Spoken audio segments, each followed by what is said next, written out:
Hopefully it's nothing. But I should speak to Blackthorn just in case.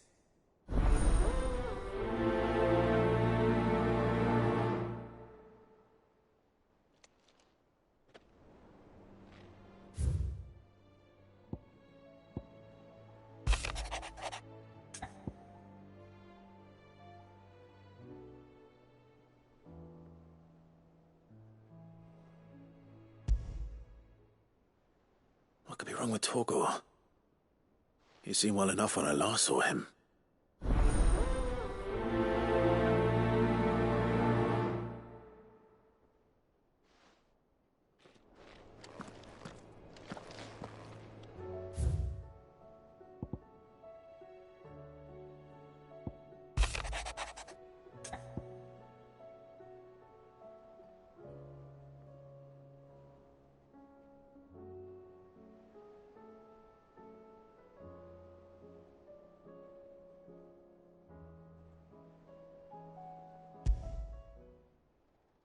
Trouble with the ledgers.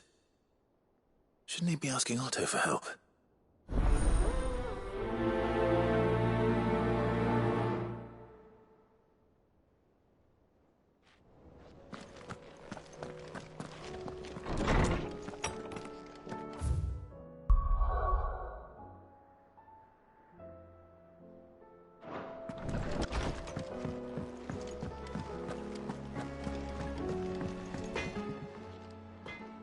Blackthorn, do you have a moment?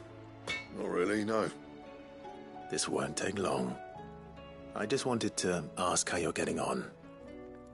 August was worried about you, that you might still be doubting your craft, even after learning the trick of that cuirass.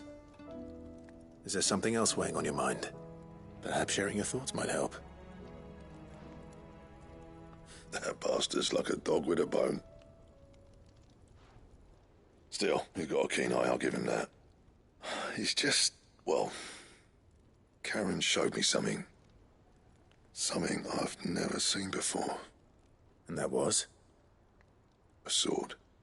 An odd-looking thing with a single-edged blade. The metal itself wasn't anything to write home about, but fuck me, the edge on it. You could slice a man clean in two with a weapon like that, and he'd be halfway home before he even realised he'd been cut. So that's what's troubling you? Nah, not troubling me exactly. More distracting. Can't stop thinking, how do you get an edge that sharp? It's driving me mad. And if you knew how to do it, we could arm the curse breakers with even better blades. That's about the size of it, yeah. I'll see what I can find out. Sharper swords are always welcome. And we can't have our master blacksmith being distracted. You're a soft touch, you know that. But I can't say I'm not grateful for it. Good luck, eh? Thank you. Let's see what Karen knows about this sword.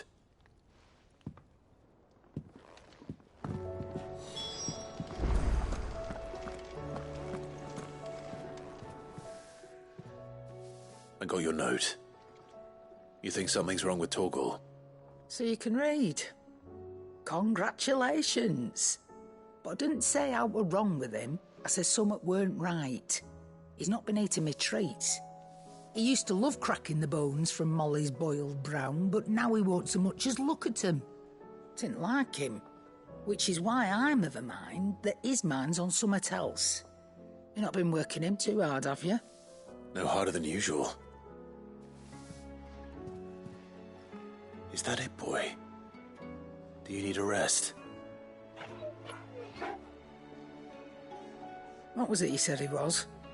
A frost wolf? That's what the lawsman seems to think. Then maybe this all has something to do with whatever it is that's woken inside him. I suppose things have been different since Rosalith. Perhaps Hippocrates knows something. Instead of everything, you mean? Perhaps.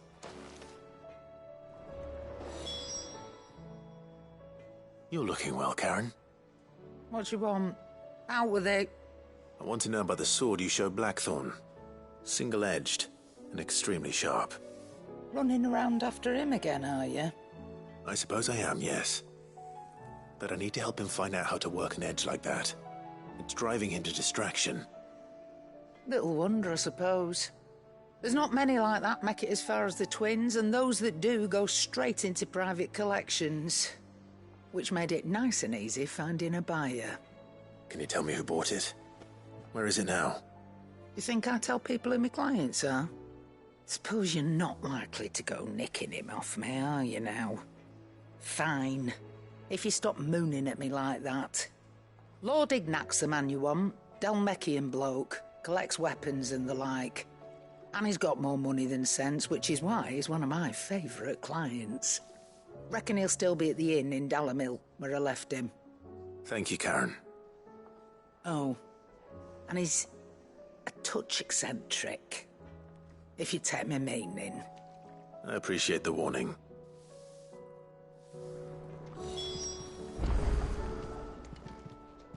Still alive, are you? Go on, then.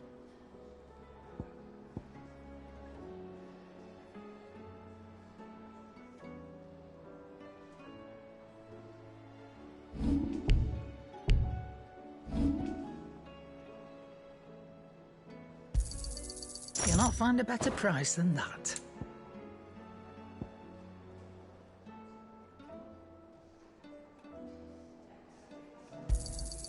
You're rubbing me blind, you know.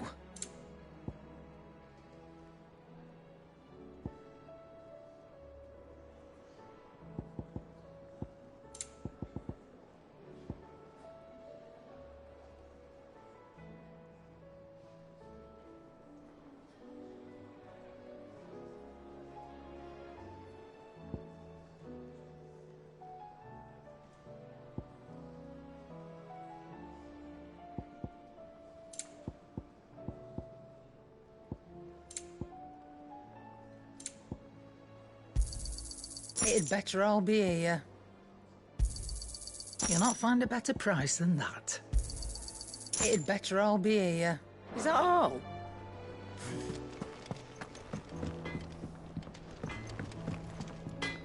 Yep.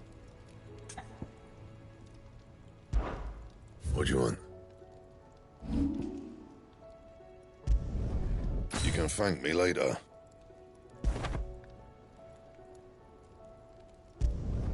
Not my best work, but it'll do.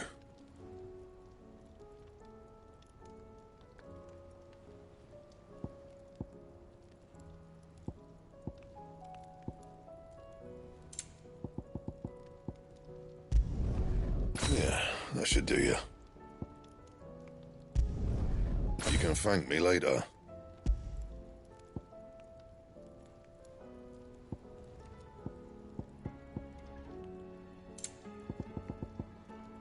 Anything else?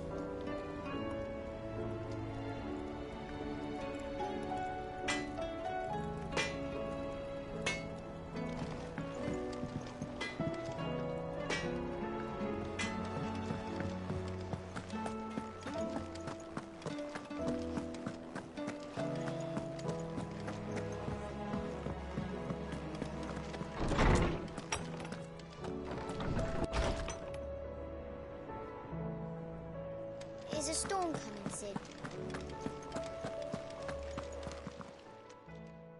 Lawsman, I need to ask you about Torgal. Something's not right with him. He isn't ill, is he? I don't think so. But according to Lady Karen, he seems to have lost his appetite, which is certainly a new development. She says he's hardly been touching his bones of late, and she believes it may have something to do with what happened at Rosalith Castle. I rather think she might be right, though not about his appetite. All canids are instinctively inclined to crack open bones for the rich marrow that resides within, and I see no reason why a frostwolf should be any different. Accordingly, I suspect it is not a lack of appetite that afflicts Torgal, but a surfeit of it. If we assume that his newfound magics require additional nourishment to sustain, it may well be that the bones Lady Karen is accustomed to providing are no longer sufficient. Frostwolves, after all, habitually prey upon far larger animals, whose bones may yield altogether different nutrients.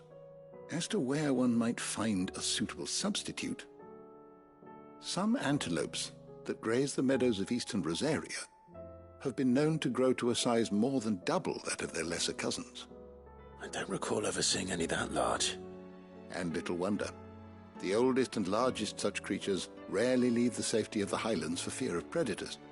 The last elder antelope sighting I recall hearing about took place near Cressida, and that was long before the village was abandoned. Even so, it seems like a good place to start. Good hunting, Clive.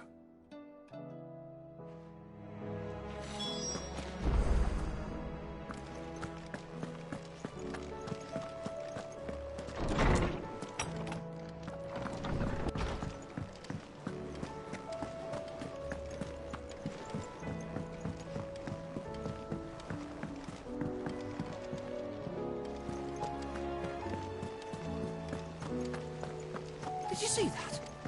Tell me you saw that. There's talk of these skies driving men mad. I pity those in the villages. Clive, did you get my letter? That's why I'm here. Shh. Otto might be listening. Is this better? A little. Listen. I've some bad news.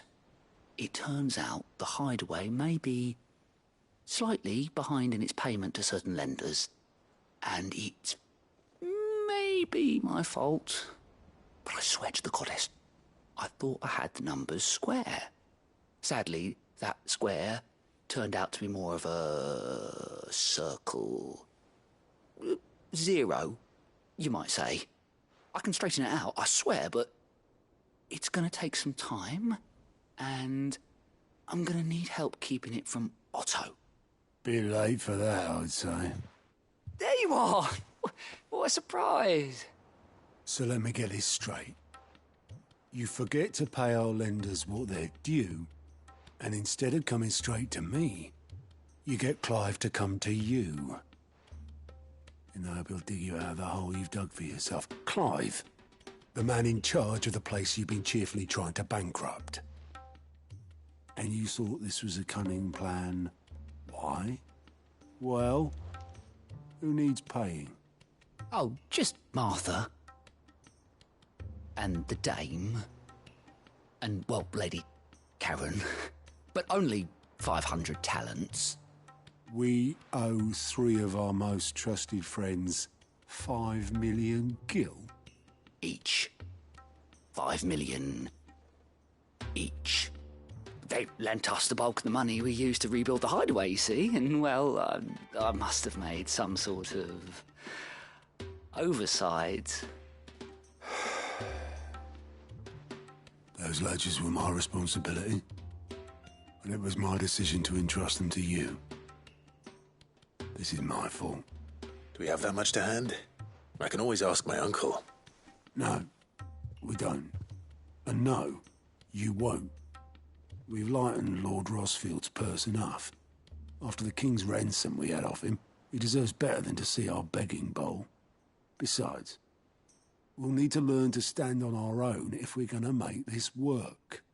All right. But that doesn't mean you have to shoulder the burden yourself. Is there anything I can do to help? There might be. How'd you fancy taking these to Martha and the dame? Rocks. Rocks, he says. Worth 1,000 talents apiece, these are.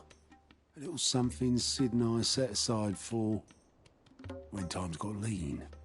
And I reckon 15 million in overdue debt probably qualifies. I just hope our associates' eyes are a bit more discerning than yours. I'm sure there will be. Should be me making the rounds, really. But you know how it is with this place. Orders to bark, arses to wipe and all that. I know. Which is why I don't mind going in your place. Go. Do you know why I only gave Master Clive here 2 star rubies? Because you'd rather Lady Karen killed me. Because I'd rather Lady Karen killed you. Yes.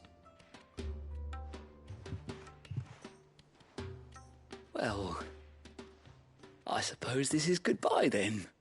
Don't worry. I'm sure Karen will understand. Really?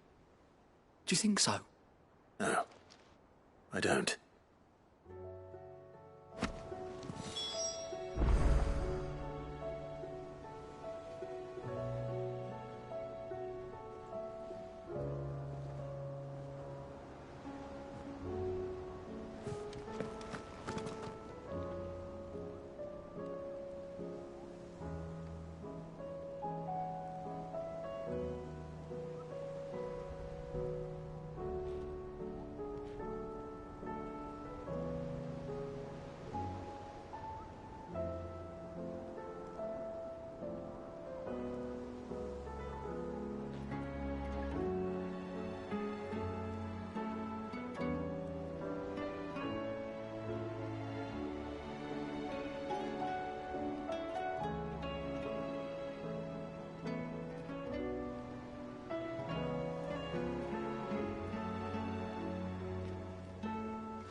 Otto, how fares the realm? The realm? Oh, she's just fine. As long as you look past the fat storms out mother crystals and her skies are a roiling cesspit. And Gav? He's with your uncle in the Free Cities, helping Mid with her project. Sent an owl their way the moment the winds turned foul. Still waiting on a reply, though. Do you have any good news? Well, that depends on your definition of good. All right, fine. What do you suggest we do? Oh, no, I'm just a messenger. I leave the scheming to those more suited to the task. Could be that Lady Vivian and Old Tomes have their own thoughts on the current state of things. Could be that they don't. It certainly can't hurt to ask. I suppose not.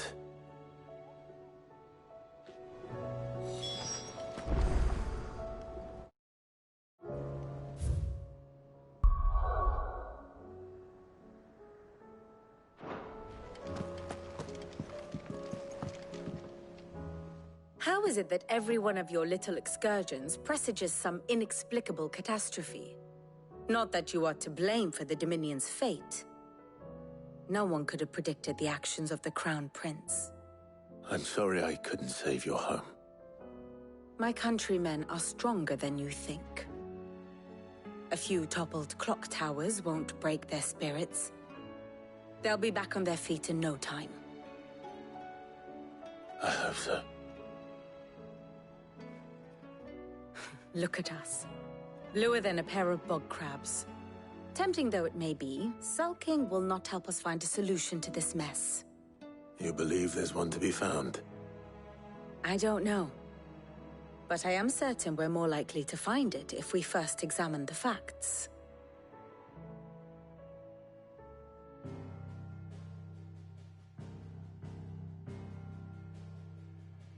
Beneath these darkened skies, fear and confusion reign over Valisthea. Oh, the lands around the fallen mother crystals had already begun to wilt for want of ether. But not like this. Crystals that filled wells and fueled furnaces, now nothing but pretty shards of rock. And those that hang from the people's necks cast nary a glimmer of light to keep the dark at bay. It is only a matter of time before the common folk convince themselves that the end of days is upon us. Yet I fear a swift end is more than we can hope for.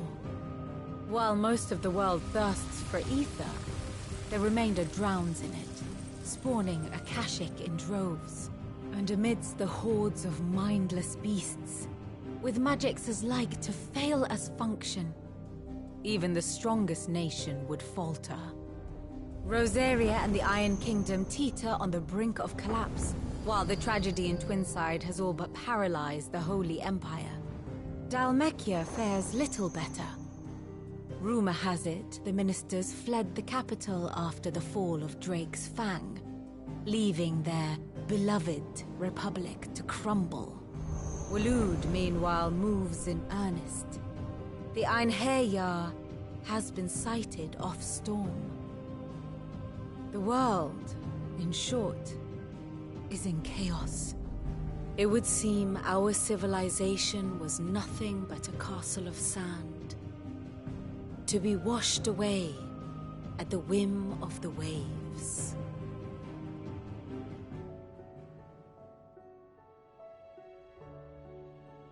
A castle of sand. Not my best flourish, but it seemed fitting. The reports I've received are considerably more blunt in their appraisal. Without the protection of their nations, it will fall to the people to defend themselves against those who would take what is theirs. Which is only ever going to end one way. Defending a farmhouse against a band of chocobo thieves is one thing, but pitchforks and palisades will do little to stall an army's advance. Should the King of Waloed deign to invade, there would be none to stop him. None but us.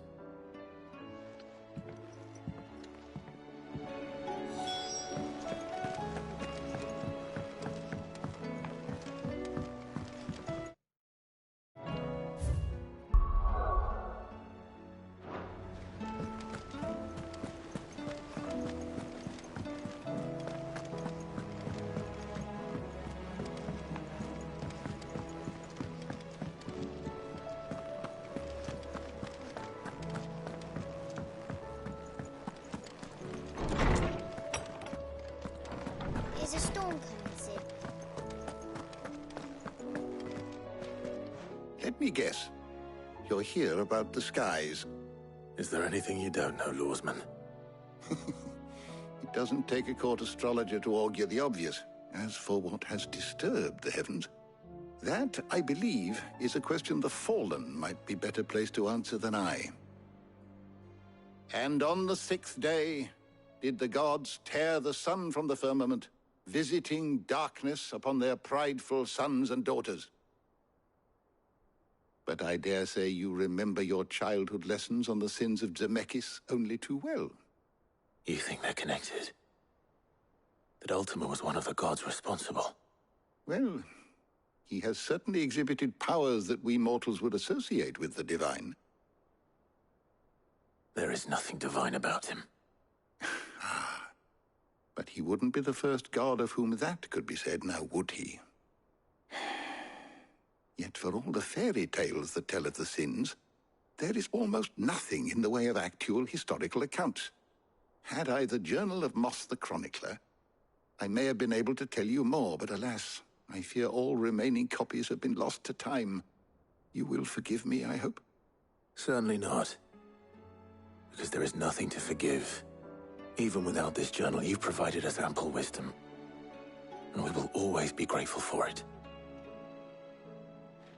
Perhaps Otto will be more inclined to share his thoughts when he hears what the others had to say.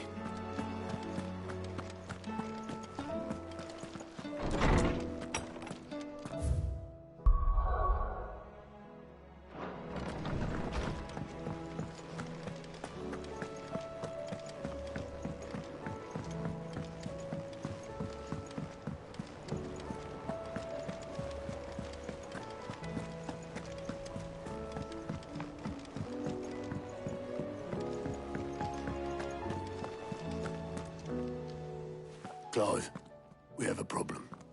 Only one. That would be a first. It would. Actually, there are 3. We had as many owls arrive while you were at the shelves.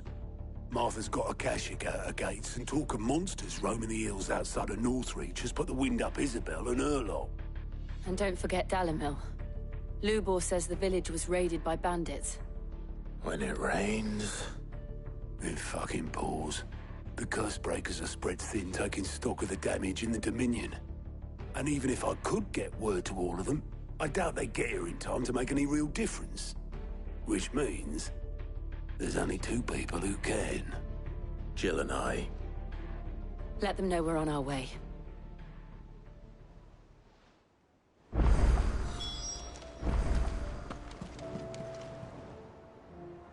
Fancy a look at the list, do you? You watch yourself out there, all right? Oh, I wasn't expecting you back so soon.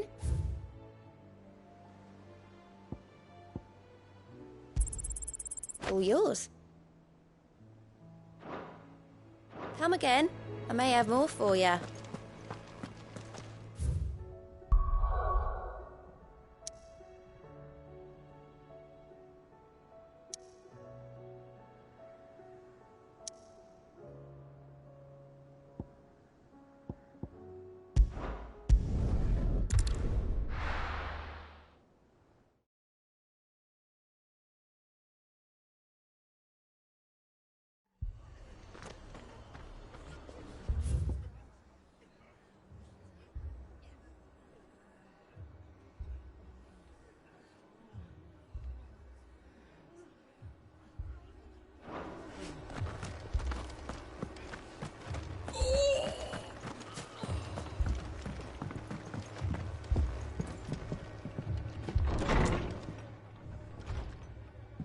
Martha, it's good to see you.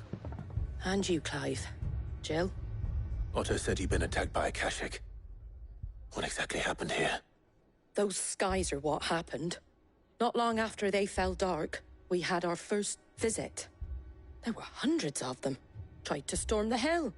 Only a handful made it up here, but that was more than enough. The rest are still down there now. And while we have a few willing fighters holding them back, they're sorely outnumbered. What do you think, Clive? That we join the fight? I thought you'd never offer. Now, where I need you is the Fallen Gate. That's where the fighting is fiercest.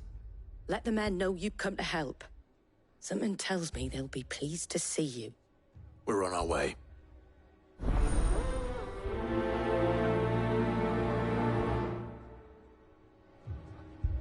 Do you think there are as many as Martha says?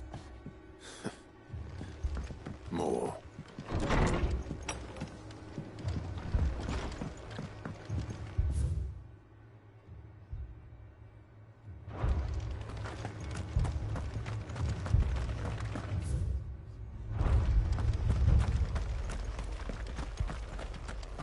You don't think they've abandoned us, do you?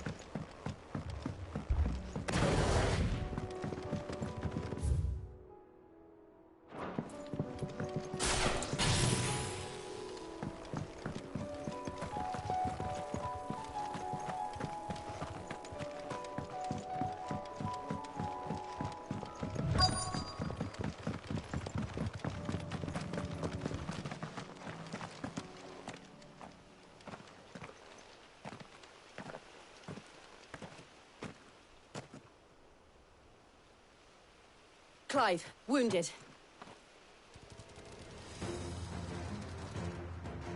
We deal with the Akashic first.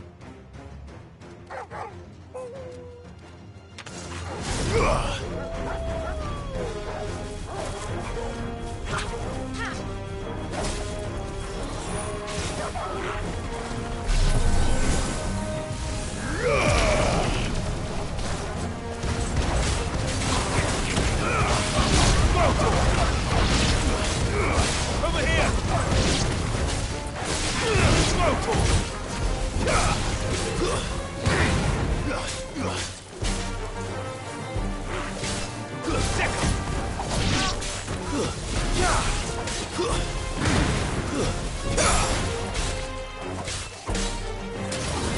Over here! Get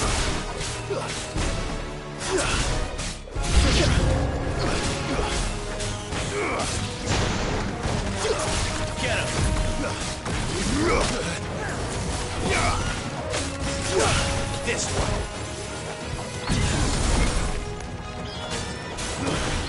Get him!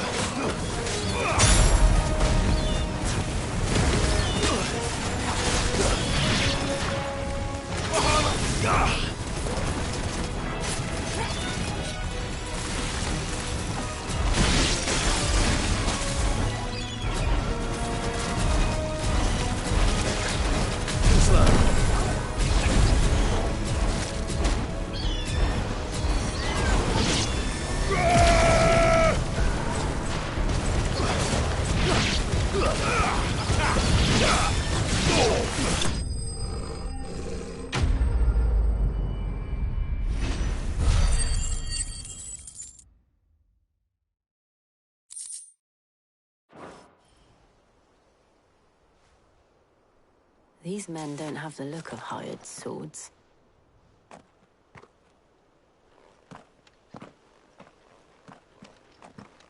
If you've come to rob this place, You are mistaken, my Lord Rosfield. We're here by Madame Martha's leave. how do you know my name? Forgive me, my lord. There wasn't time for introductions. We're with the Guardians of the Flame. Wade's men? But how did you come to be here? Where is your commander? Sir Wade left earlier with a scouting party to find out where the Akashic were coming from. Did he? Take your wounded back to the inn. Martha will see you're looked after. We'll join you anon.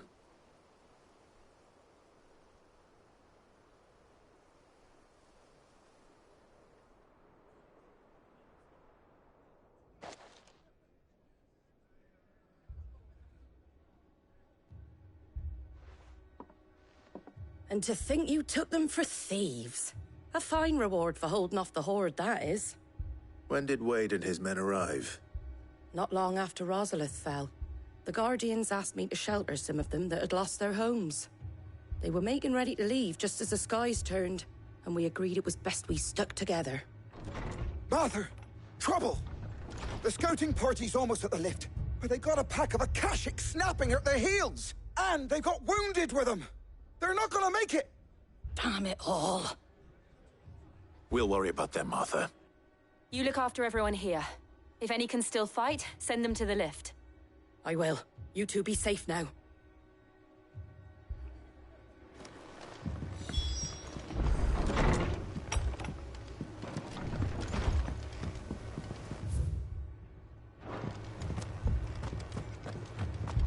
My brothers. Mad dogs. A lot of them.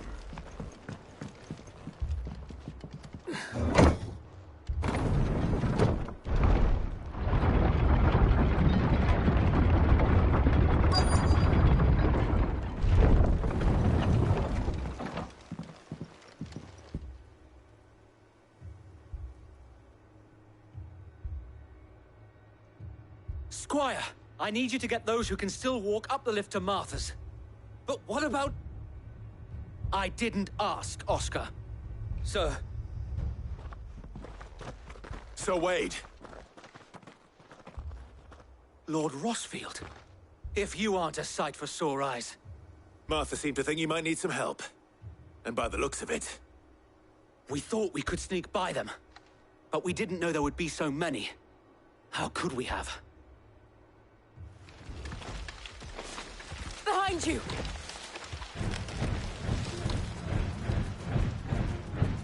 Damn it! We need to get the injured to safety. Do you think we can hold them off? We can certainly try.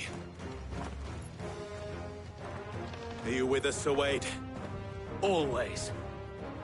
Then let's do our duty.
Is anyone hurt?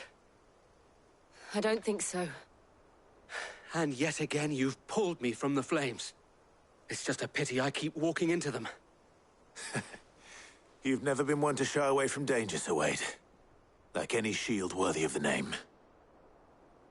I see you're all in one piece. Martha! Is something wrong?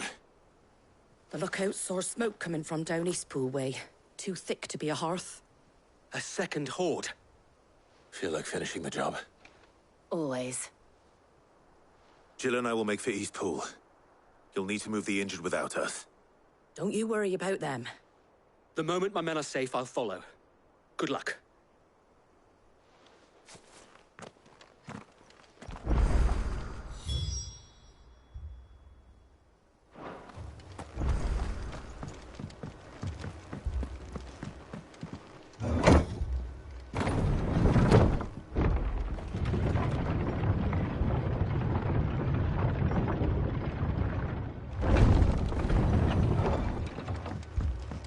Mad dogs. My brothers. This man's gonna die if we don't get him to a healer.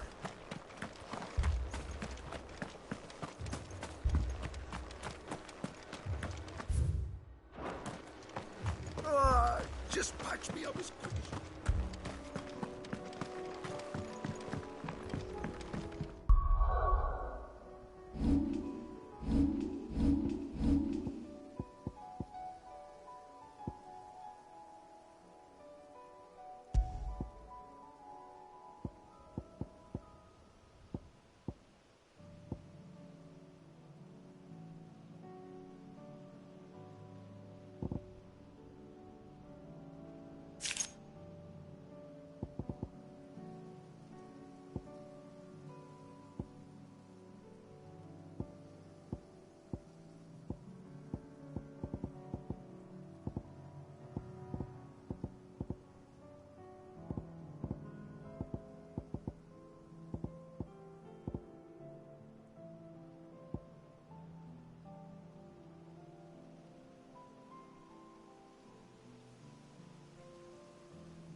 They're headed for the rest.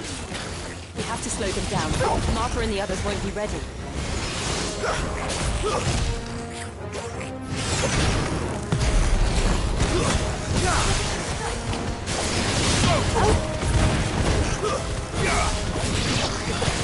Get him!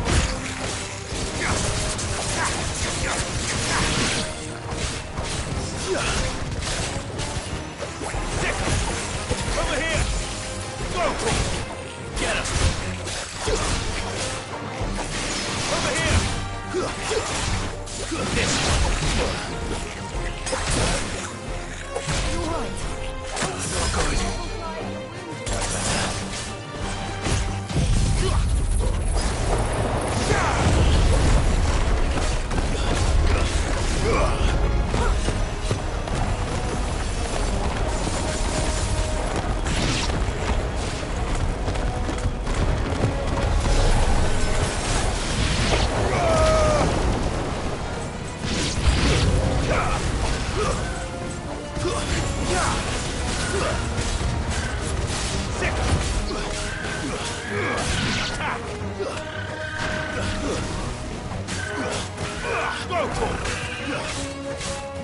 Over here!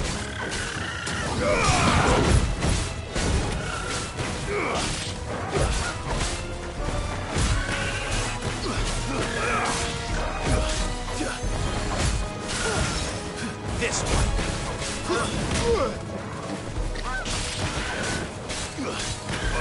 Get him!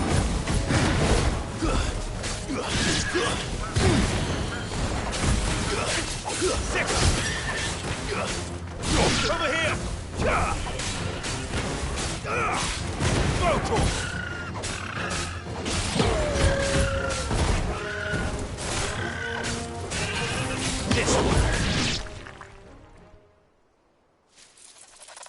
Something's coming. Apologies, my lord. Did I miss anything? Only the first round, so wait. Shall we?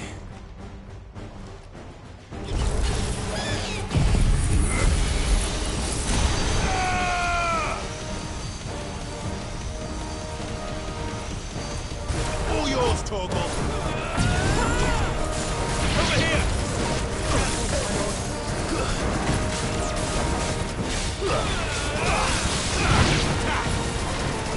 Go,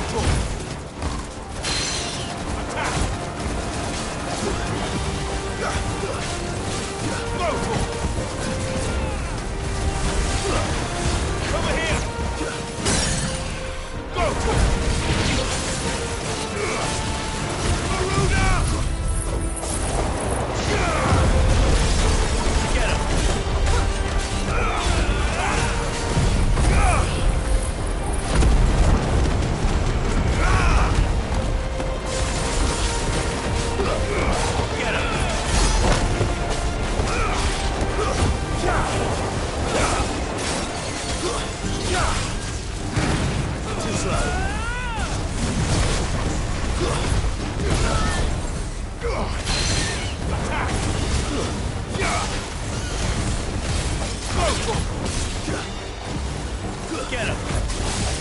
This one! Get him!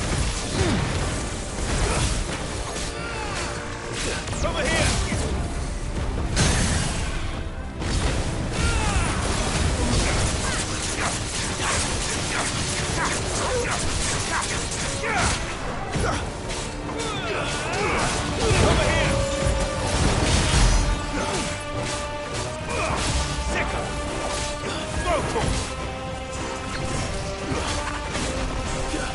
This one.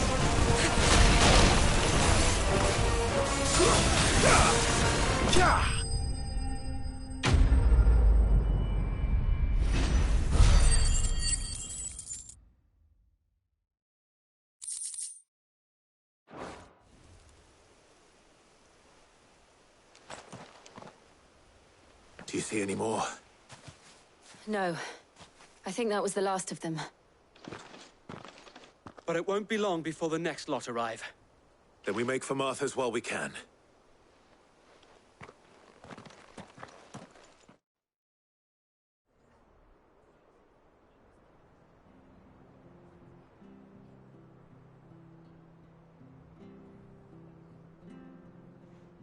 What did you find out there? The same as Sir Wade. Scores of Akashic. Well, wherever they came from, they're gone now. Our lookouts say the lowlands are clear. Hopefully we'll have enough time to lick our wounds. How many of your men were injured? A damn sight less than if you hadn't turned up. Thank you. It was a hard-fought victory. But as long as the skies remain dark, I fear the Akashic's numbers are only going to rise. It's not a matter of if the Horde will be back, but when. And whether that's sooner or later, we'll need to be ready. The inn here affords a good view of the land, and is easily defendable. I'd like to make this one of our outposts. What do you say, Martha? You'd have more men to guard the rest. Well, when you put it like that, of course they can stay.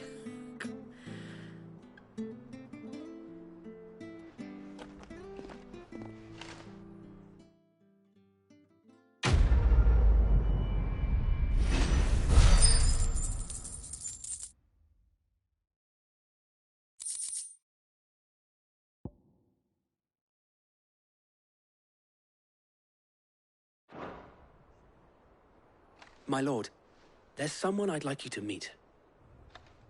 Oscar, over here.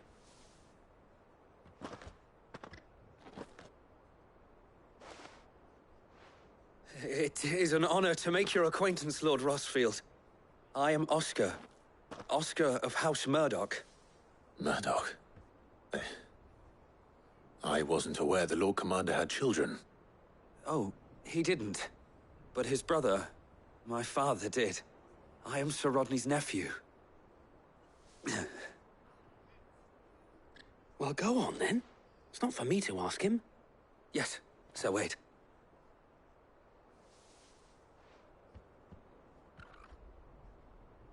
If it please you, my Lord Marquis, might you take me as your squire? I would learn the duties of a shield from the finest. I'm sorry to disappoint you, Oscar, but I'm a shield no longer. Nor was I ever the finest. And spending time in the company of an outlaw hardly seems a fitting education for one aspiring to take his oaths. My Aunt Hannah once told me that a man is not defined by his title, but what he does in its name. You have accomplished much since taking on the mantle of Cid, winning no little honor in so doing. And I would sooner serve under an honorable outlaw than an unworthy shield. Not that Sir Wade and the other guardians are... I mean to say that, they're... It's all right. We know what you mean. There is only so much the boy can learn from me, my lord. But a squire... Would that really be so bad? You were a squire once. And I'm certain Sir Rodney would approve.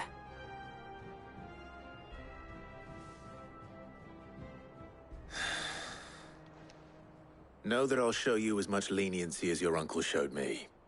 I would not have it any other way.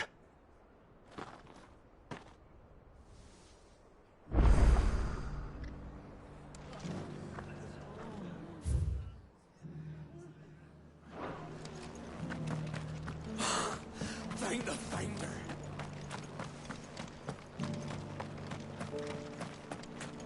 And some of your numbers serve to shit.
It's over.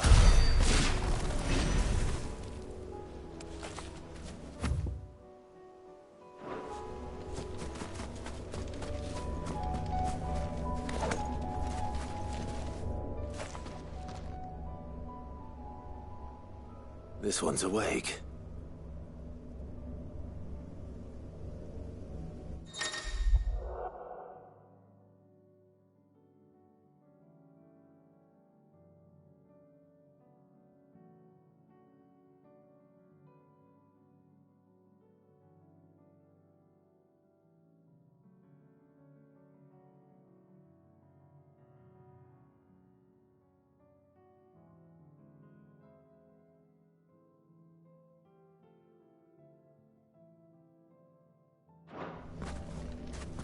Let's see what's inside.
Stay down!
I failed.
Forgive me.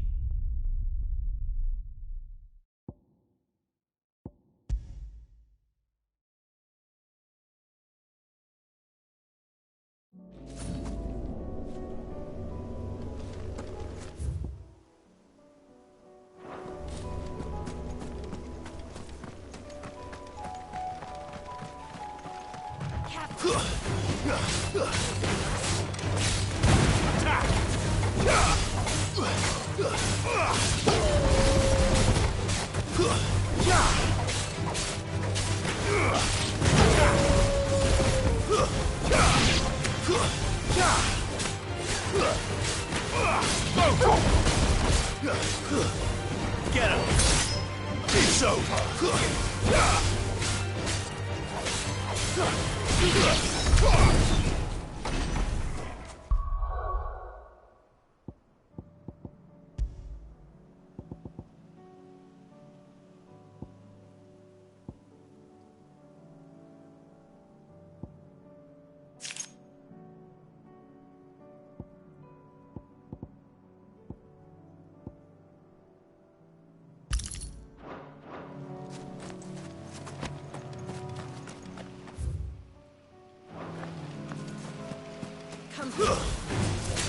Someone's brave.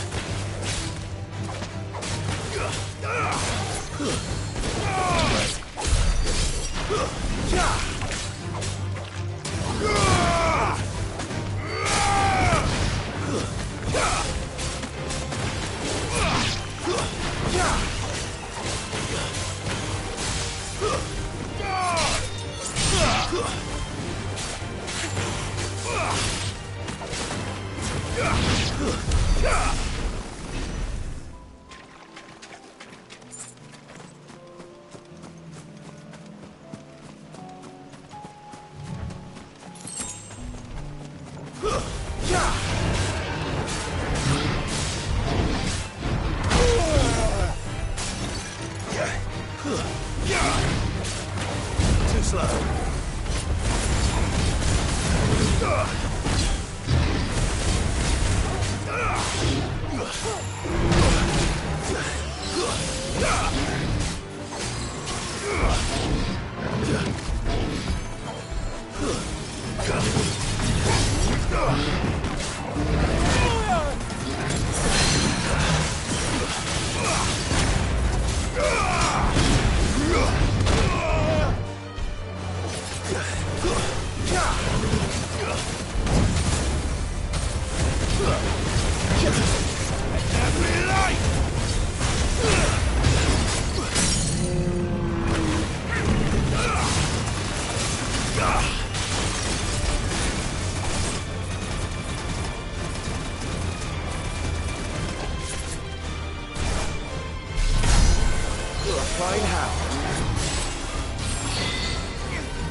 down!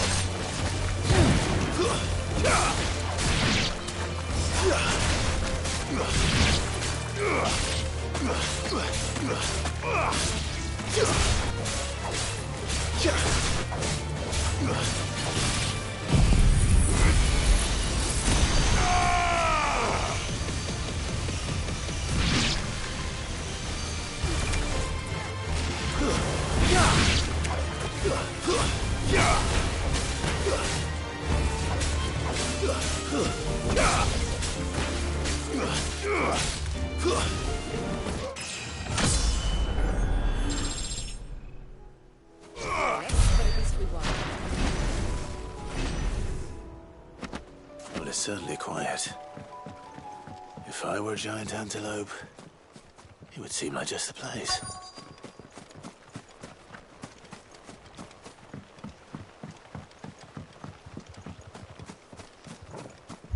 I doubt we'll find one bigger than that. You hungry, Torgal?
Now,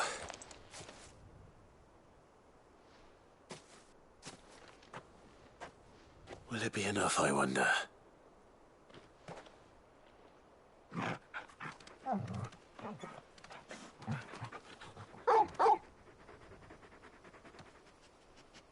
I say that answers my question, which means we owe the lawsmen our thanks. You're just a big puppy, aren't you? A very big puppy.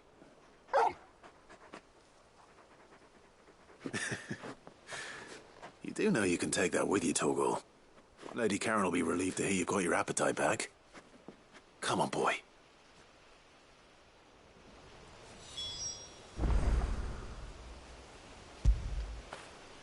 When did you get so big?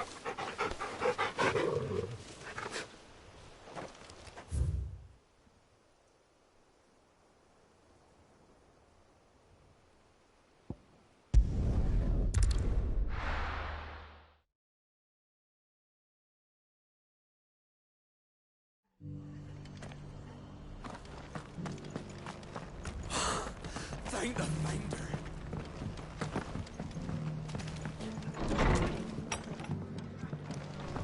Battle's over. I'll have any man who ain't in need of treatment himself coming up you with the wounded. If you could, I'd be in your debt.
noticed you and Torgal had gone off somewhere. Take him for a walk, did you? You could say that.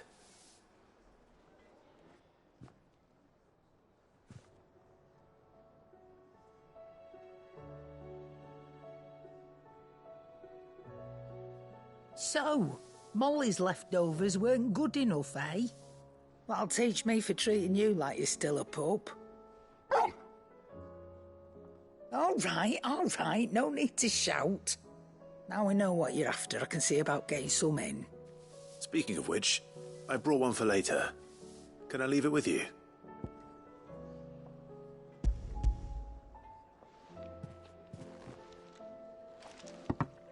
You can, aye. I'm nice like that. In return, you can thank Tomes for me. The bloody know-it-all. I was just on my way to see him.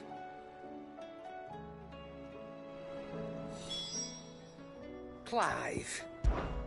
Coin purse weighing you down? You're rubbing me blind, you know. It'd better all be here.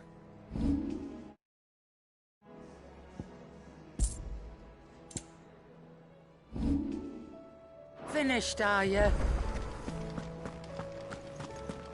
Seems that.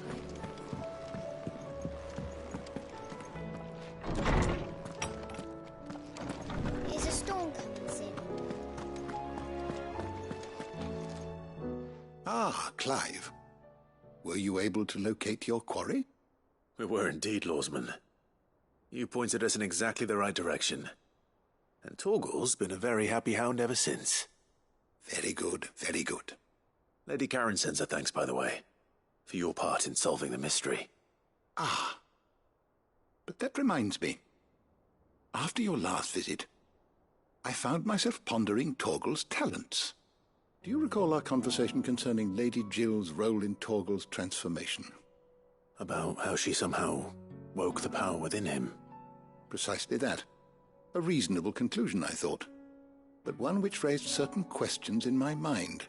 You see, the Fenrir of legend served Shiva and Shiva alone, and while the powers attributed to him are certainly impressive, the records imply they are somewhat different in nature to those you describe Torgal as having used.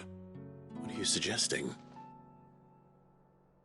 That Torgal may be the beneficiary of more than one icon's power.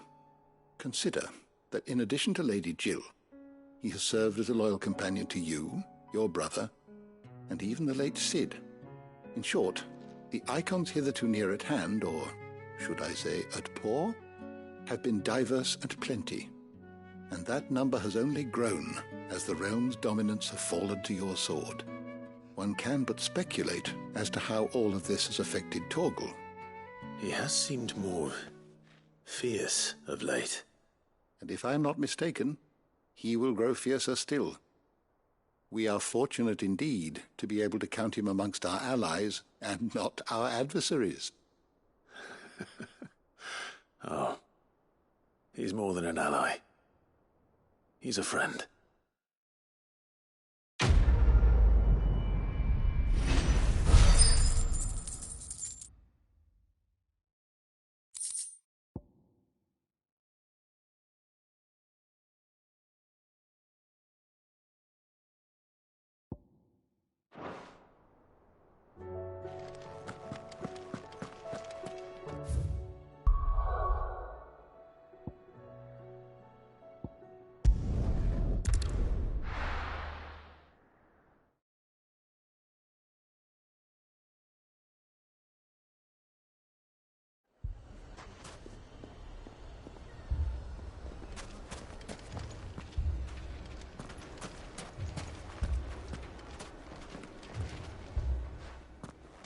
Cid!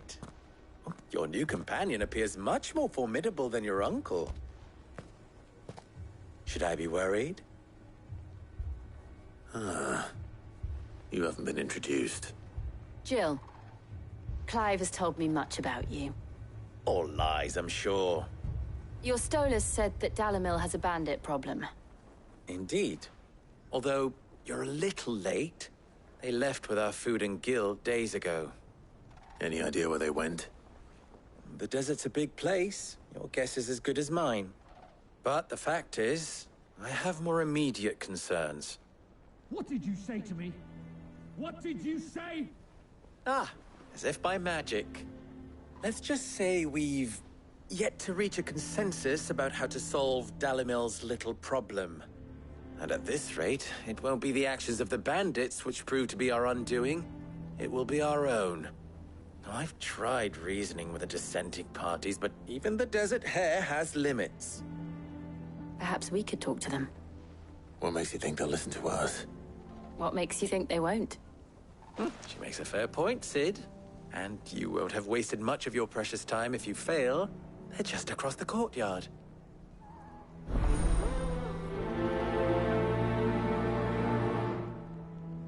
Suppose we just follow the shouting.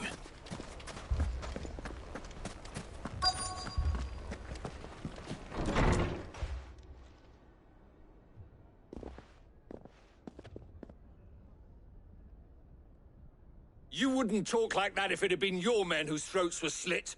Blood for blood, it's the only way. We hire mercenaries and have them mount the bandits' heads on our walls as a lesson to the rest. And what happens when those mercenaries are slaughtered like your men?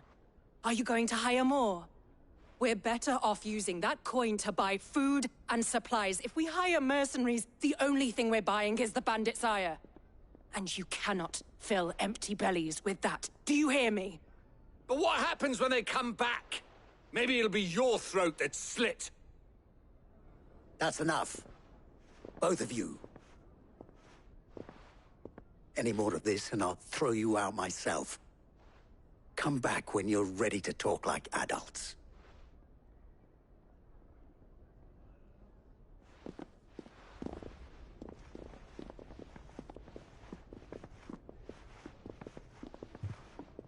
Victor.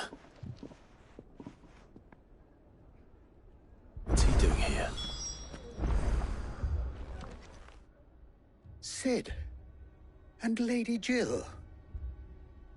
What brings you here? I was about to ask you the same thing. Costness is in chaos, and the markets have all but ceased to operate. The Briar's Kiss here in Dalimil is the only place I can reliably obtain supplies. I was here to do just that when Master Lubor told me of his troubles. He thought I might be able to talk some sense into these fools. But if you're here, I suppose his patience must be waning. Who are those people?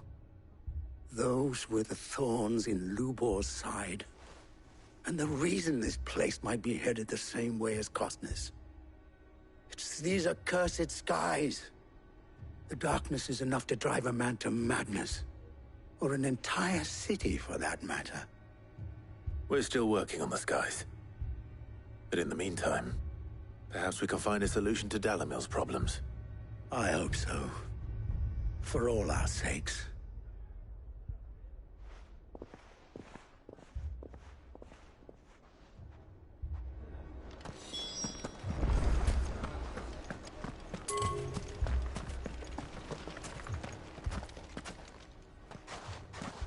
So, you see my predicament? What I saw was a room full of people who were angry and afraid. And with good reason by the sound of it. But if left to smolder, that anger and fear could set the entire town alight. My thoughts exactly. What to do? Both sides wish to protect their homes and livelihoods, if only they could agree on how. But as long as they are divided, we are vulnerable. And if there's one thing bandits like, it's an easy target. What would Sid the Outlaw suggest? Well, if it were my namesake, he'd let them choose for themselves and be on hand to pick up the pieces when it all went wrong.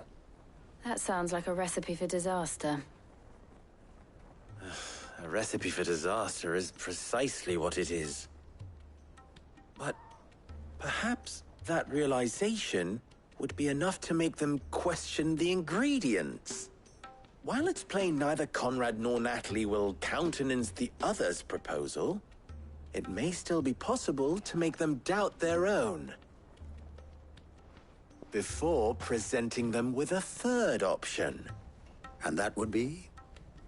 To pool our resources and save the city ourselves.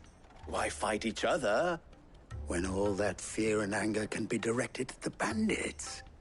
It appears we have a plan of action. Victor, pay Conrad a visit. See if you can't convince him of his folly. I'll speak with Natalie. As you wish. Your faces are not well known in this town. That may prove useful. Don't worry, Victor and I will do most of the talking. You need only play along. Play along? What he means to say is yes.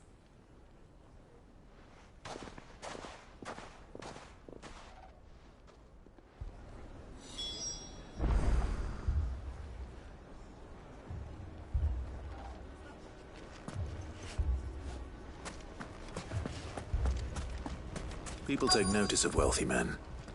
Shouldn't be too hard to track down Karen's collector.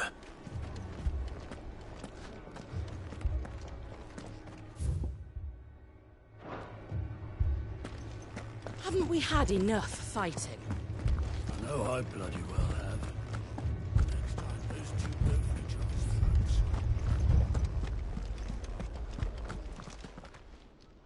My reputation will be ruined! Ruined! Calm yourself, Lord Ignac, I beg of you, before you do yourself a mischief. Pardon the intrusion, but... Out! Get out! I paid for these rooms so I wouldn't be disturbed. Leave me be! Please, allow me to apologize. His lordship is going through a difficult time, and he's never been fond of guests arriving unannounced. Radim! Get rid of the filthy oaf this instant! Very good, Lord Ignac.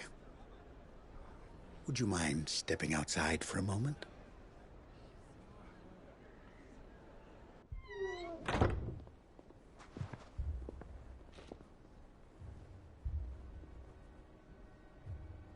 I'm sorry if I've caused you any trouble. That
no. That's just how his lordship is. Though the morning's events have left him somewhat fractious. He has been dispossessed of his luggage, you see. The thieves also made away with a considerable amount of coin. Coin the innkeeper will soon be keen to collect. I don't suppose a certain blade was among the stolen items. A single-edged sword. It was purchased from a merchant friend of mine. Ah, you know Lady Karen? Yes, I'm afraid it was. Then I'll retrieve Lord Ignac's luggage. But I have one condition. You have but to state it. You are welcome to anything.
That is within my power to grant.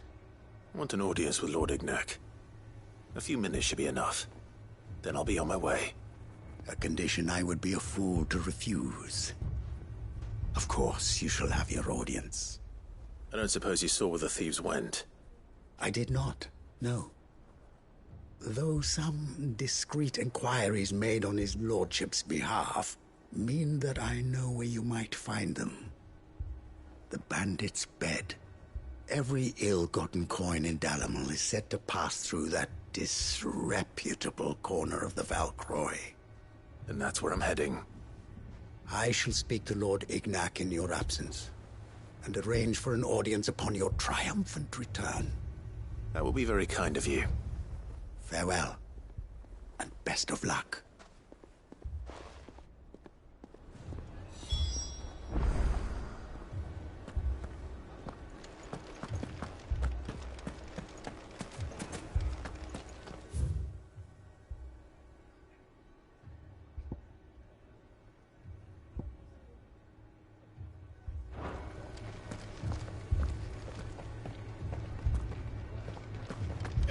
Fucking thieving.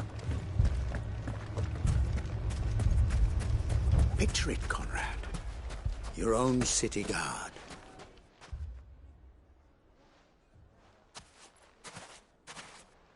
Ah, here she is. The Lady of the Spear herself. Conrad, may I introduce you to Jane, commander of the Red Wings, the oldest mercenary guild in the Free Cities. A pleasure, my lady. The pleasure is all mine. As I told you, I summoned the commander here from Canver to inquire about a contract. Victor says you told him no. That there aren't any men left to hire. Is that true? True as the crystals cracked. Nobles came and claimed every last one worth his salt. And not just from us Red Wings. You know of the 7 high houses? There must be 2 swords assigned each one. Granted, we have a few boys left. If it's boys you're looking for. Well, Conrad, are you saying that Dalamil's finest cannot defend this town better than a gaggle of unblooded striplings? That a band of beardless youths could better avenge the deaths of your brave men than you yourselves? Absolutely not. We'll show those bastards who they're dealing with.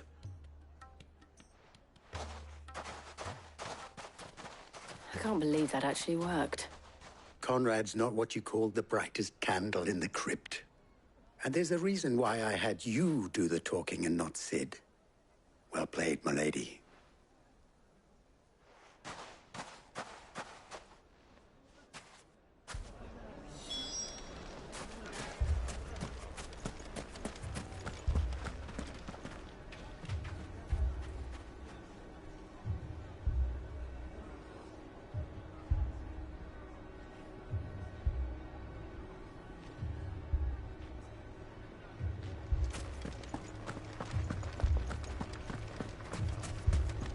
Shop.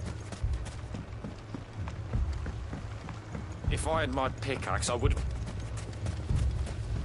I mean, it may still be possible to buy something, and we may yet be allowed to keep it.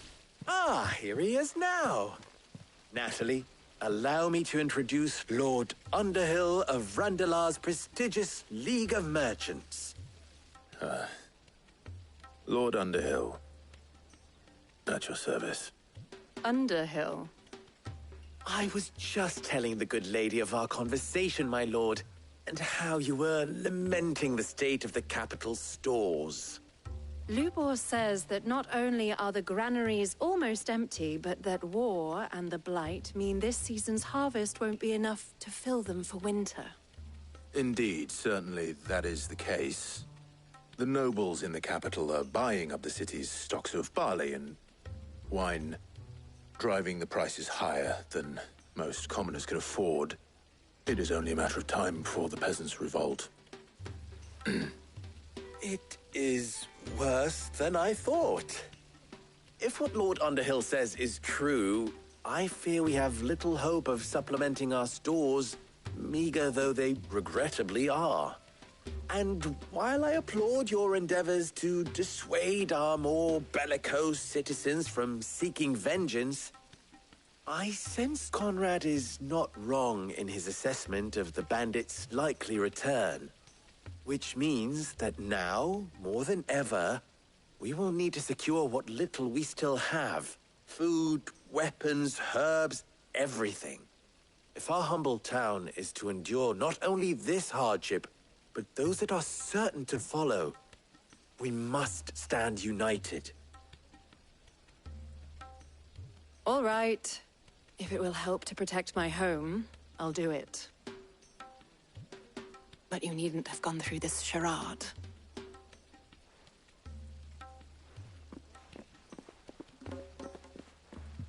Thank you, Clive. Your performance was nothing if not workmanlike. She saw right through it. I didn't say it was good, merely that it produced the desired effect. Now, my scouts should be returning shortly. Meet me back at the Briar's Kiss, and we shall see what we face.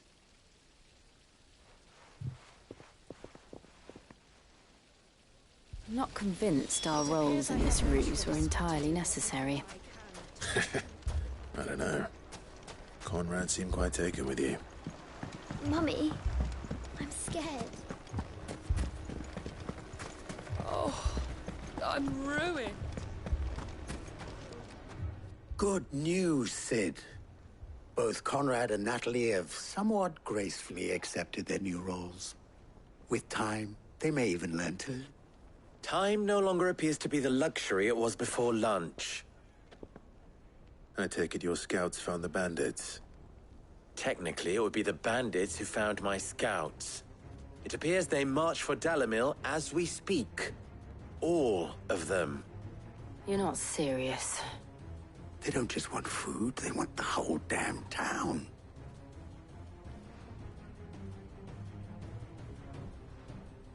I have a favor to ask. I'm told the bandits march in 2 groups, one from the south and one from the desert, in a move doubtless intended to stretch our already gossamer-thin defenses. Very well. Jill and I will meet those from the desert. But what of the rest? The rest, my friend, the city shall fight. Together. The stakes, I concede, are high. But if this does not unite Dalimil, nothing will. That is a lot of faith to put into those who had their hands around each other's throats but a moment ago. Then it will be for us to see that their hands are kept occupied. And I do mean us. I thought you might say that. We'll hold them off for as long as we can. And we will do the same.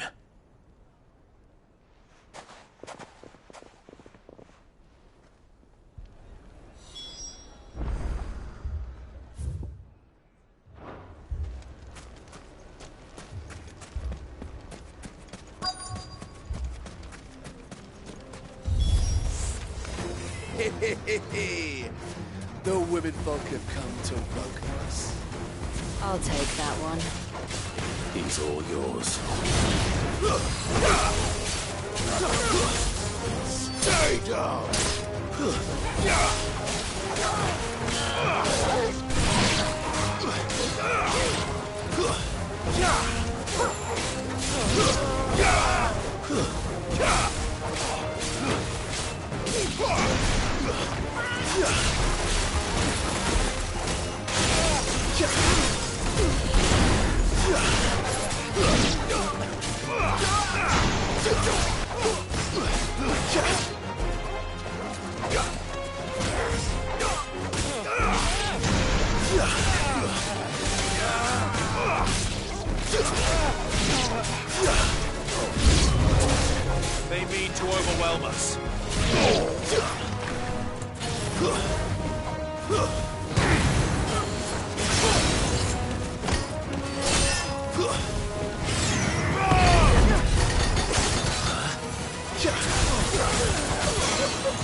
That's it.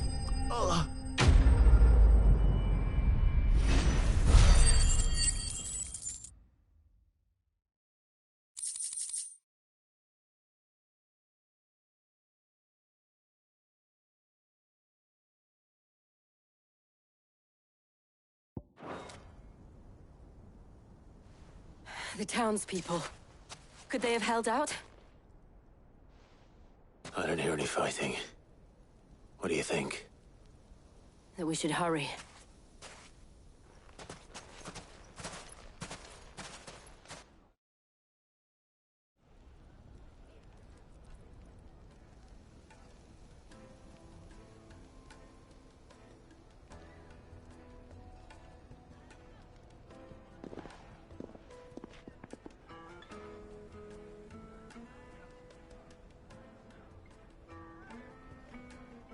Natalie, I owe you an apology. You did well out there. The inn would have been lost had you not held the line. Without you, there would have been no line to hold. You saved us, Conrad. You saved Dalimil. We all saved Dalimil.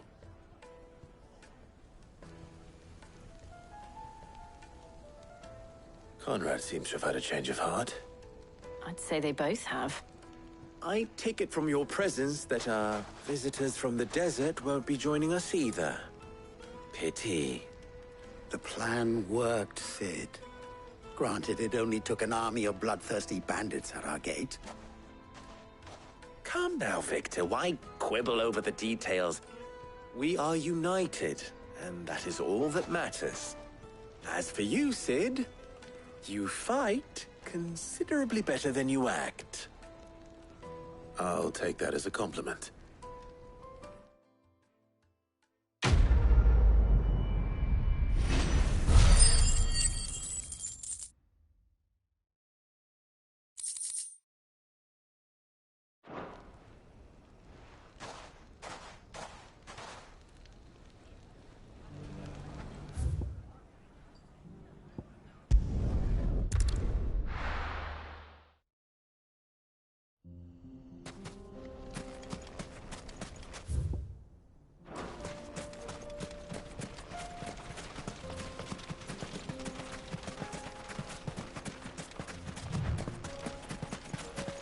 Company.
slow.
That's better.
Got company! Come on, lads, let's tear the bastard's head off!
This must be Ignac's luggage.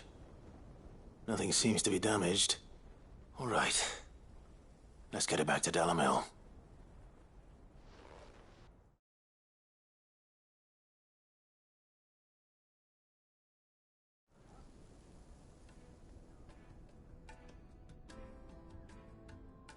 I hear I have you to thank for the return of my effects. What shall I call you, my good man? Wyvern. Glad to make your acquaintance. A formidable name indeed. Well, Wyvern, I appear to be in your debt. Redeem here tells me you wished for an audience. Is that all? A few moments of your time should suffice, yes. You're a peculiar fellow, Wyvern. All right. Speak. Master Wyvern was wondering if you could tell him about a certain single-edged sword you recently acquired. Oh, a true work of art, that one. Karen drove me hard on the price, but I would have sold her Radim here to get my hands on that sword. It was made in the Outer Isles, far beyond the Twins, and is used exclusively by the practitioners of a unique school of swordsmanship. They believe no combat should ever exceed a single strike, and hone their blades to such perfection that none ever does. Each sword is made for that one perfect stroke, and for that stroke only. They crack upon a second blow. There's a brutal sort of beauty to it, really. But how do they hone such an edge? Fine question. Why, they use a whetstone, of course. Whetstones, rather. A whole array of them, ranging from the coarse to the fine. 10,000 licks with the sharpening stone, then 10,000 more. But it is the final stone which lends the blade its legendary sharpness. A mineral quite foreign to this great realm of ours. And that is the key. The secret ingredient. Wyvern, it occurs to me that my little lecture is hardly equal to services rendered. Take this, together with my regards. The very stone of which I spoke, far rarer among collectors than even the blade itself, and a far more fitting payment. Thank you. Pardon the intrusion, my lordship. However, it is long past time we prepared ourselves to depart. So it is. I am locked in bitter competition with a rival collector of curiosities. I am one step ahead of the unscrupulous scoundrel, but he is hard at my heels. Are there many other collectors out there? Too many to count, but only one do I consider my nemesis. Lord Byron Rosfield. And is a perennial thorn in my side. I can imagine. Farewell, Wyvern. May our paths cross again. Radim, we mustn't dawdle.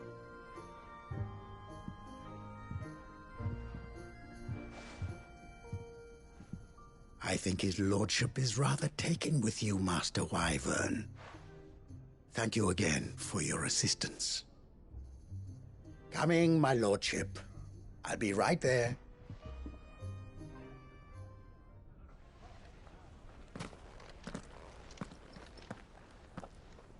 Trust Uncle Byron to find such an interesting rival. Now, let's see what Blackthorn makes of this whetstone, shall we?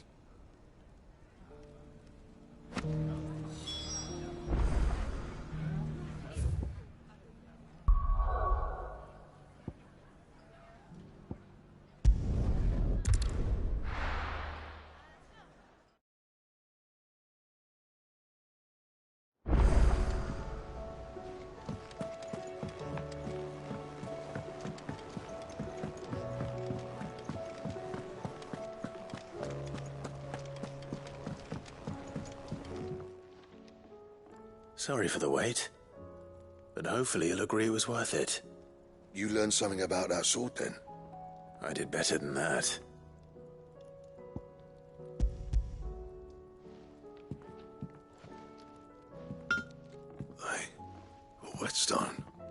Yes. But not one you'll find anywhere in Valisthea.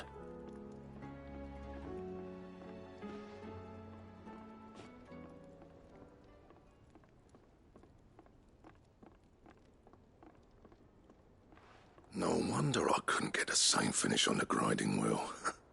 One hit and all done, eh? Might not be so bad if all you ever fought were duels. Good luck on the battlefield. Your second opponent would be your last, no matter how good you were. Even so, is there some way it could be used to give the Cursebreakers an edge? I think so, yeah. With this whetstone and the right kind of steel, I could probably even make a twin of the blade that rattled me. But there'd be no replacing this little rock once I worn it down to a sliver. I reckon we get a dozen swords from it, if that. Swords that the Cursebreakers wouldn't know how to wield properly, and that would see them through a single fire piece. Nah, no point trying to copy that thing. Be about as much use as a wax anvil. But finishing our blades with a whetstone this fine, now that's something to consider. And what's finer than fallen masonry, eh? Or more hard-wearing, for that matter. Just imagine it. Good Valisthean steel with an edge as sharp as any found in the Outer Isles. I won't make a copy, nah. I'll make something much better. I'm sure the Cursebreakers will be delighted. Just don't push yourself too hard. Don't you worry about me, sunshine. I've been working day and night since I was half your age, and I'll still be here when you're long gone. Hey, thanks, Clive. I mean it. I owe you one, August too. It's good to know someone's looking out for me. He'll be happy to hear you said that. And I'll see that my debt to you's paid. First new blade I make's got your name on it. You come and find me when you've got the materials. All right. I will.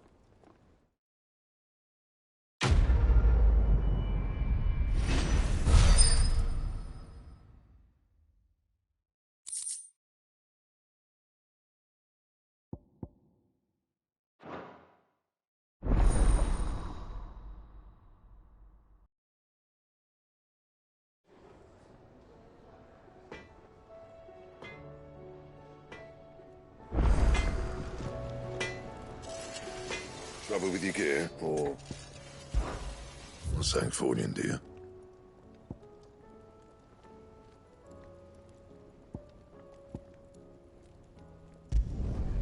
Not bad, if I do say so myself.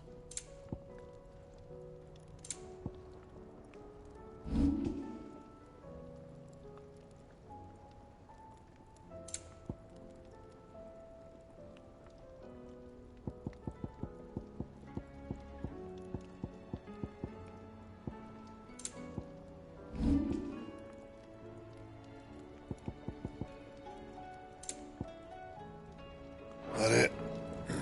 Fine. Did you see the pair that got...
see that?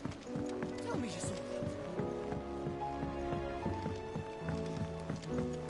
I pity those in the villages. Clive! Anything catch your eye?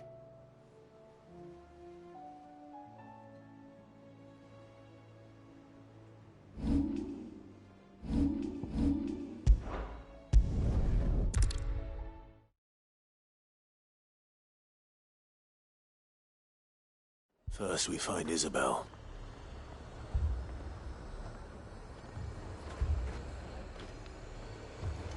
Heard a bloke saying he saw ghosts on the farm. I saw it with my own eyes.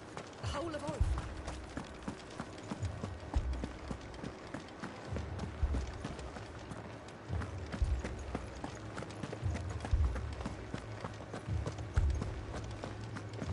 I can't do it.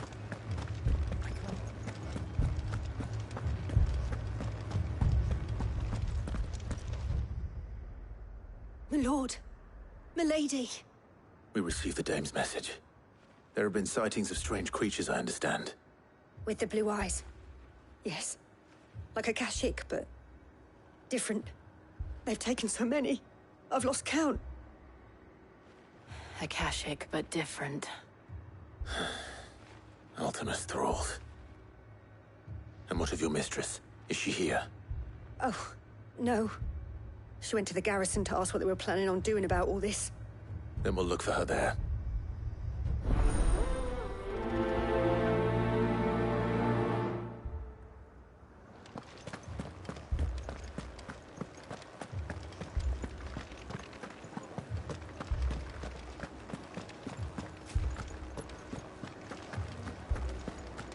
Four left for more on the captain's orders.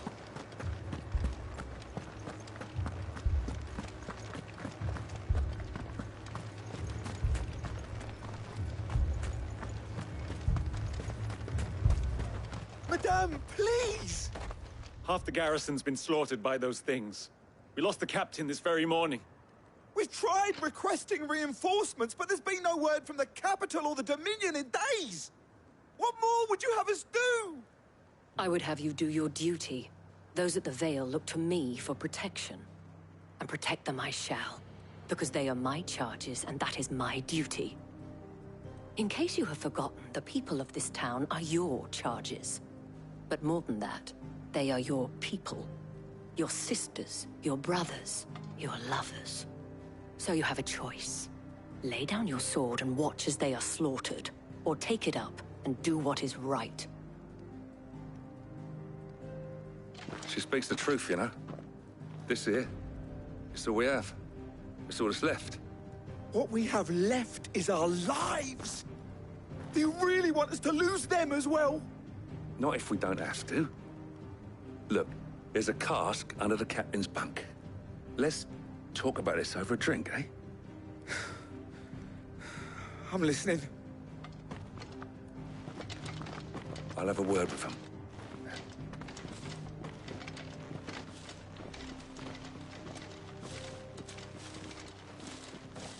Ah, Clive. I didn't expect help to arrive so quickly. And sought to take matters into my own hands. It was a noble effort. But I thought you might still need some support. How like you to consider my needs. What we need to consider is where the creatures came from. The way the survivors speak of them, one would think they appeared out of thin air. And perhaps they did. It's hard to know what to believe these days. We'll talk to the survivors.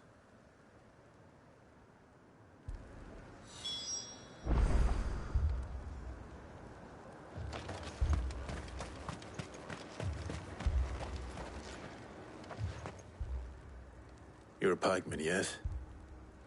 What happened? I've got family in Moor. I heard the flood was spreading, so I went to see if they were all right. And a pack of them glowing things found me in the meadow. I ran for my life. I never did get to the village. Leave that to us. My family. They're still in the capital. Don't leave me, Paul. That thing, it took off. Did you see the creatures that attacked you? Creatures? Yeah, They came out of nowhere. They went for Joseph first, then me, and then they were just gone. Do you remember where you were? On the road from Oriflamme. We just passed Moor when... Where's my Joseph? It's all right. Just rest now. At least we have an idea of where the thralls might be now. We should head for Moor. You're safe now.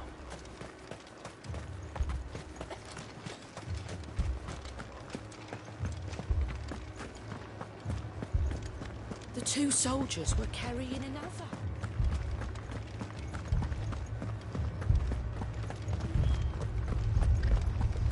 It was all they could do to escape.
Look!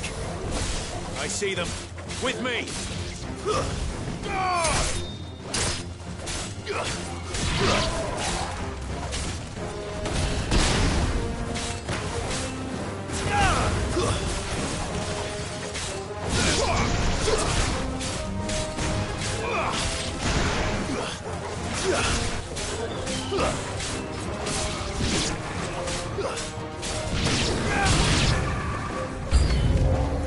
Should I pry? Save your strength.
You think there are more? There are always more. But I'd say we've done what we can for the time being. Then we should let Isabel know.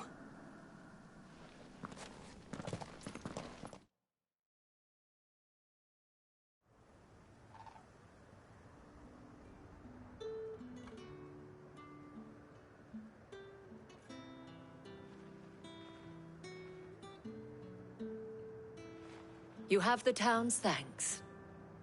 Don't thank us yet. There will be more. Many more. And you'll need to be ready for them. Oh, we shall. Isn't that right, Captain? Yes, milady. The garrison will be ready. Philippe here has convinced most of the men to remain at their posts. For now, at least. Hearing that the Dame would look kindly on any man who committed himself to the task certainly didn't hurt. It's not the most selfless of motives, I'll admit. But whatever it takes, eh? Now me, I never needed convincing. I became a soldier to protect the people I love. And the people I love include the ones standing before me. Handsome and chivalrous. Now, if you don't mind, I have sentries to post. Milady.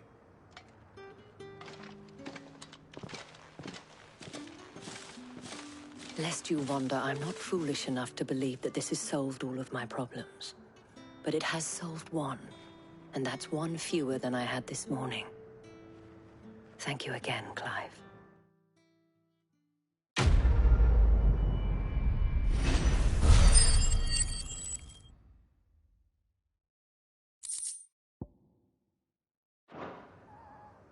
Our friends seem to have things under control. For now, at least. Let's go and put Otto's mind at rest.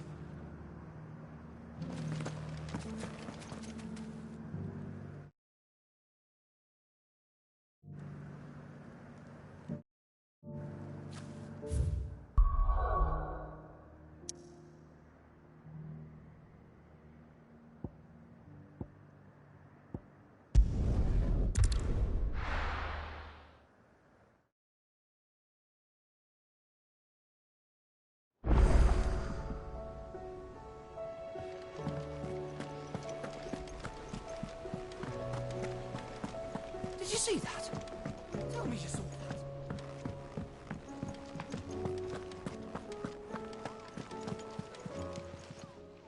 Oh, I wasn't expecting you back so soon. All yours.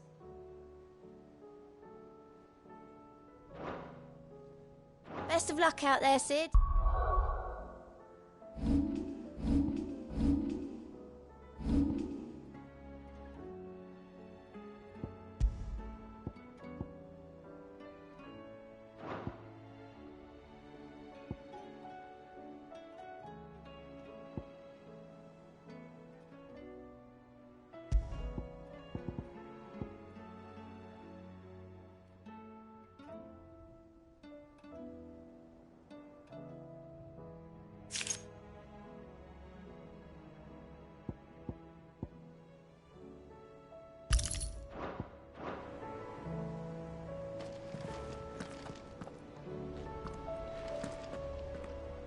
Was wondering when you turn up.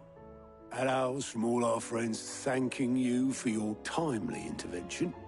How is it you always manage to arrive at just the right moment? Luck, I suppose. Any word on the rest of the realm? Let's see. Storm's still crying out for mother crystals. The nations are still in chaos. And the skies are still the colour of a kick in the kidneys 2 days on. So... Right. Clive, we knew this was going to happen. Well, not the bleeding skies part, but you take my point. Now's not the time to second-guess yourself. Now's the time to visit the infirmary.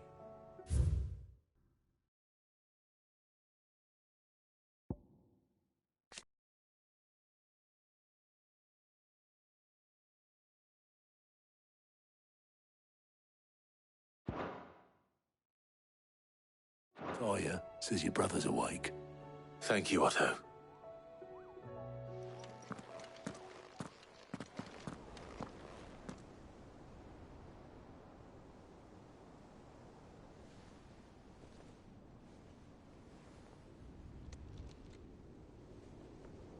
So it was not Sylvester, but Olivier who served as Ultima's puppet. And when Dion learned of this, he sought to slay the fiend.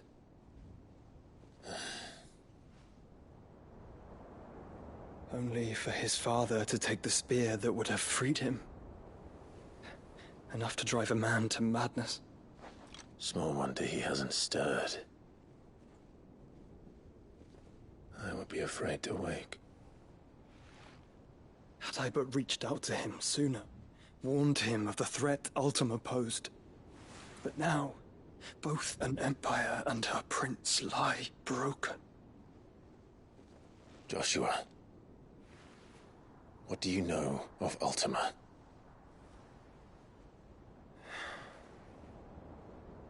Very little, I'm afraid. Despite my best efforts.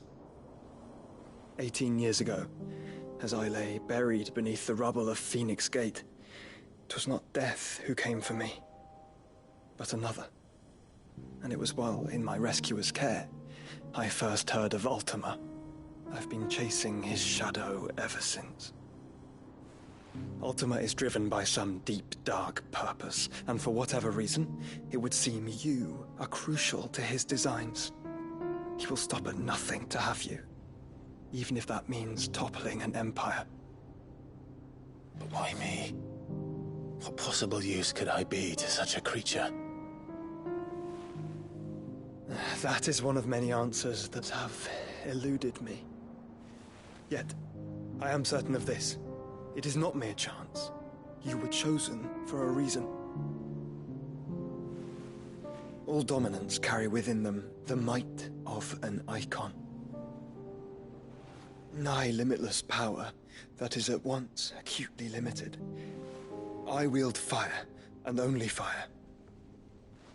And I only ice. 8 wardens for 8 elements. But you, Clive. You are different. You're special. Your abilities begin with the flames of Ifrit. But they do not end there. The fact Ifrit can even exist goes against everything we thought we knew of dominance. Perhaps Ultima has been waiting for one such as you, whose potential is truly limitless. I've encountered that thing several times now. If it or he, as you say, needs me, why hasn't he claimed me as he did the boy? Were I to hazard a guess, I'd say the two of you are somehow incompatible. His mind not properly attuned to your body. His mind? Mind, awareness, spirit, call it what you wish. But I believe Ultima to be an embodiment of the concept. This is why I struggle and fail to contain him here inside me. I'm sorry. Inside you? With every setting sun, I feel my strength wane. And though the Phoenix's flames mend the prison I have made for Ultima, they do so at a cost. We must find a means to bring an end to him before I meet my own. What were you thinking? It was that or let him take Clive. And I've always had a soft spot for my brother. But that doesn't mean you should sacrifice yourself to save me.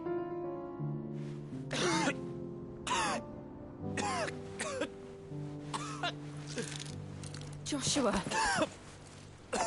Clive, it's Gav.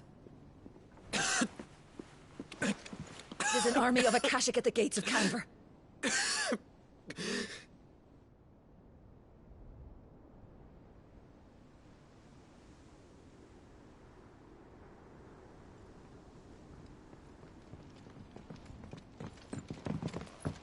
Well, what's the short of it?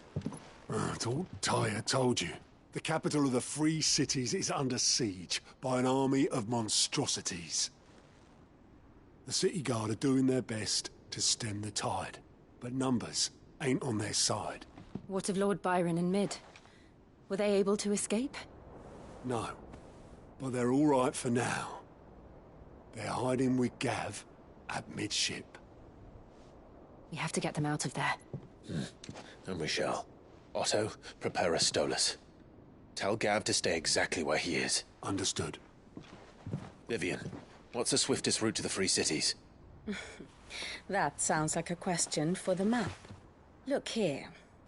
This road, through Tabor, should provide the least trouble. Good. What a coincidence. Tabor is exactly where I'm bound. Joshua, bed is where you should be bound. You don't think I told him the exact same thing? Were Tyre not such a talented healer, I would surely have been inclined to agree. But, thanks to her ministrations, I feel I may safely rejoin my attendant, who was to wait for me in Tabor if we became separated. All right, we travel together. Clive. If he stays close to me, he'll be fine. Thank you, brother. I'll look after him.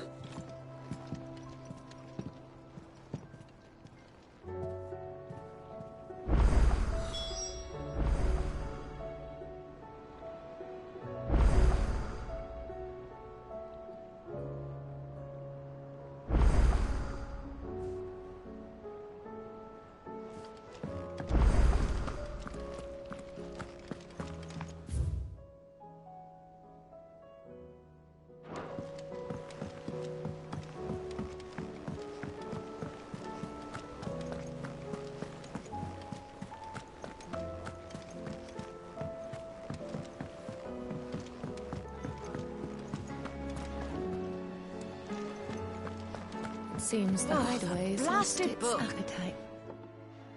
Here, you put me in this situation, Clive. You can bloody well get me out of it. I need a hand with a recipe. Are you sure it's me you're looking for? I'm not much of a cook. I'm all the cook will be needing, thank you very much. What I want from you is a little of your time, all right? Oh, and perhaps your sword. You remember Ivan's stew, right? Well, despite the look of the thing, and that awful stench, people wolf it down. So I thought I'd try making one of these supposed masterpieces myself. Had a peek at the book and gave it a go, but, well... It wasn't as straightforward as you'd hoped. Ivan had the same problem. Yeah, but this is my blooming kitchen, and I will not be outdone. So if you don't want to be seen as playing favourites, I suggest you lend me a hand.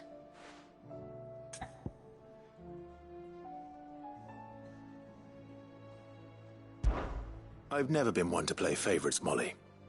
And I would be only too happy to lend you a hand. So, what's on the menu this time? A fried mortress of skyworm. That's one heck of a name, innit? Recipe seemed easy enough to an old hand like myself. Thought I'd followed it to a T. Only, turns out skyworm livers and drake's mint are not what I thought they were. At least I hope they're not, given the rancid mess they made. Ivan said the recipes in the culinary pilgrimage date back centuries.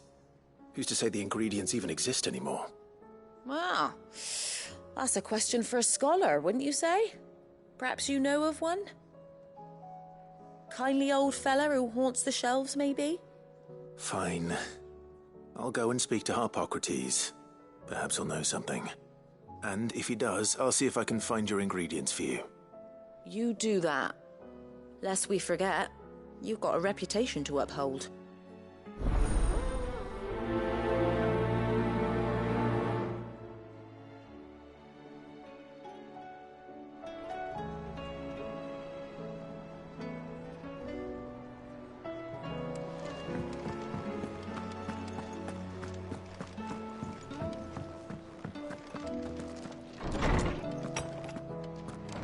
Is a storm coming, Sid? Will there be thunder? Sid, perhaps you can help me solve a mystery. I can certainly try. Who's gone missing this time? It's not who, but what. Mid's scales, the ones she made for her workshop. I borrowed them to teach the little ones about weight, and shortly after the lesson, well, they vanished.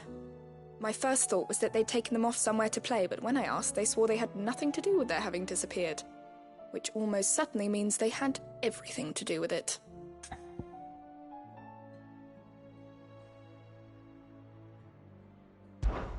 Perhaps a visit from Sid will jog their memories. I think it just might. Thank you. I don't like to imagine that my pupils would lie to me. But if they have, I'll have no choice but to discipline them accordingly. They were in the atrium when I last saw them. As always.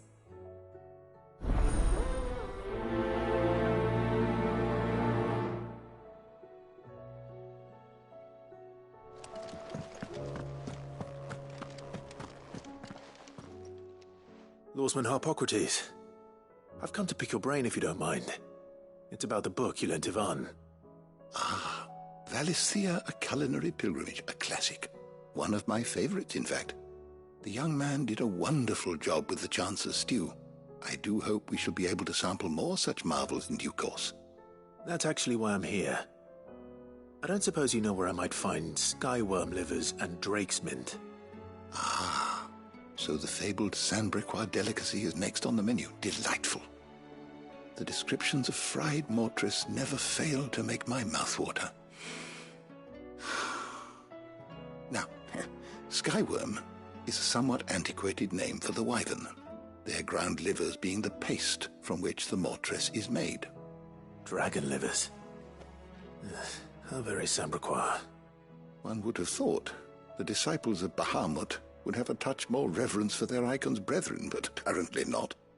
I believe the specific dragon the recipe demands is the blueback wyvern, said to be the very color of the sea beside which it resides.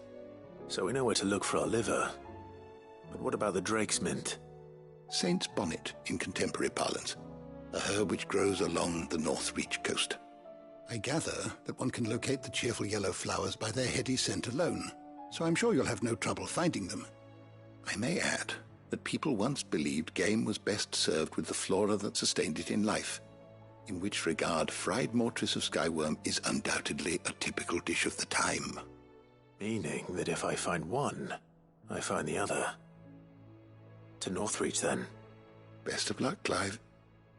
And do save me a bite once the dish is complete.